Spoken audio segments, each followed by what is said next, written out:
Well, it's been a bit of a wild season in the NHL with a handful of teams really not living up to expectations and some others kind of hitting their stride at this point. I'm Kate Petterson and I'm joined by Dave Pagnotta, and we're going to break it all down here on the latest on the fourth period presented by CCM Hockey. All right, well, Dave, today I'm here at Bridgestone Arena. The Predators are getting set to open a 4-game homestand, and that starts with the New York Rangers. But they've been a team that we've talked about a lot recently because we've heard Barry Trotz has been active on the phone having conversations with other teams. If we take a look at what they can do in terms of trade as of today, they've got $7.45 million in cap space.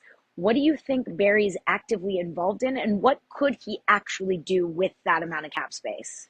Well, it certainly, Kate, gives them a lot of flexibility. They would love to, and we've talked about this, I think, since the beginning of the season, that they would like to address their 2C position. That still is unchanged. They would love to be able to bring in a second-line center to stabilize the top six, but they don't just want to bring in a rental. That's not going to happen based on their positioning. And they don't just want to bring in somebody that's 31, 32 years old and is going to start getting towards the tail end of his career.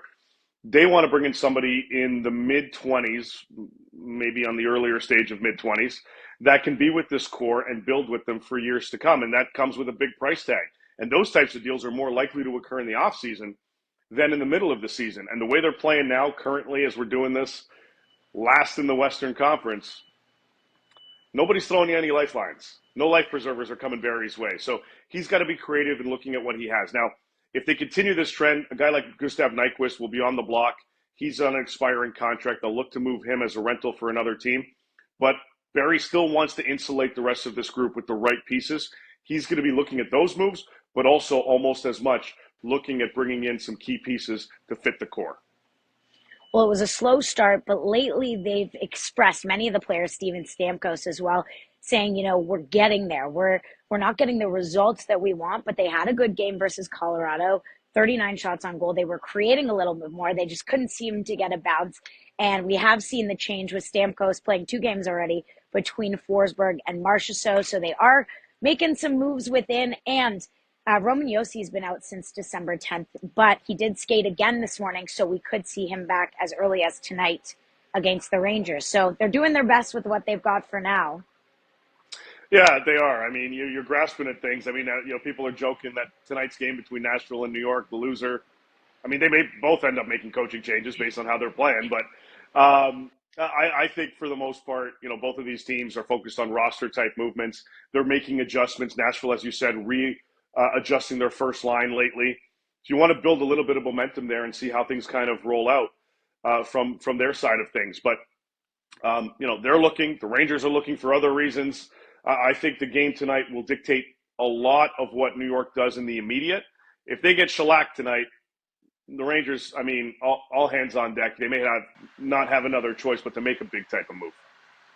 Well, I'll be here watching the game, and no doubt that'll be a conversation topic at some point later this week. Okay, if we stay in the West, Elliot Friedman stirring the pot a little bit with a hypothetical trade situation.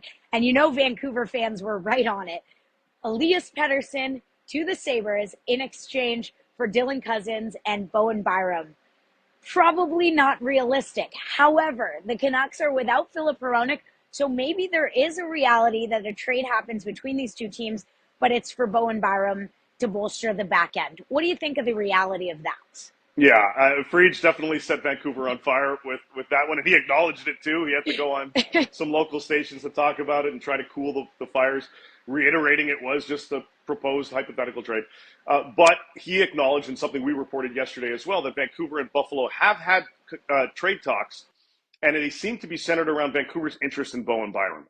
That seems to be genuine. Now, whether this evolves into this big blockbuster type deal, obviously we'll have to wait and see. And maybe Fried is onto something because Buffalo had expressed interest in Petey last season before he signs his extension. But we do know that Vancouver is active right now trying to get a top 4 defenseman.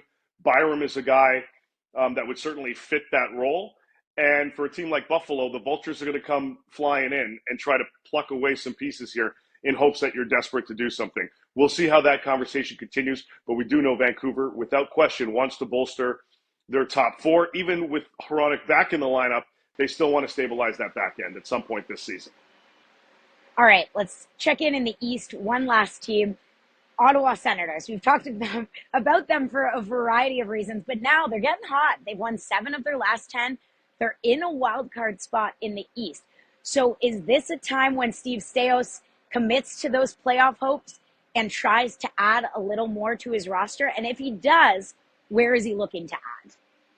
Yeah, he certainly would like to. But you see what happens when you have a little bit of patience, when you allow a brand new coach to come in with his new system and structure and a goalie to get acclimated to his new decor.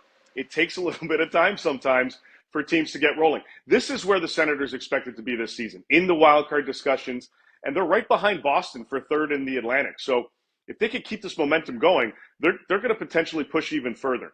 Yes, as you mentioned, Kate, Staios would like to address a couple areas on his team. The defense, without question. If they could bring in another team looking for a top 4, but if they could bring in somebody that has more of a stay-at-home, physical, defensive prowess kind of mentality, that's what they would like to bring in Ottawa. They need somebody to kind of shut down and stabilize things on that back end. And if you could fit the top 4, that's perfect for what they're looking for. In addition to that, they need another winger. They would like to bring in another offensive scoring winger at some point this season. They've got a little bit of cap space to play with. Anything big would likely result in somebody coming out of the lineup. But Ottawa's looking at both ends. They're not pressing to make a deal now, but if something falls into their lap later on, after the calendar year, perhaps after 4 Nations, it looks like that's something that Staios would like to do. All right, well, we've got less than a week till the holiday break, so we're going to see who can be patient and who's gunning for that shiny object ahead of the holidays for sure. Thanks so much for joining me, Dave, and thank you for tuning in. It's been the latest on the fourth period, and it's presented by CCM Hockey.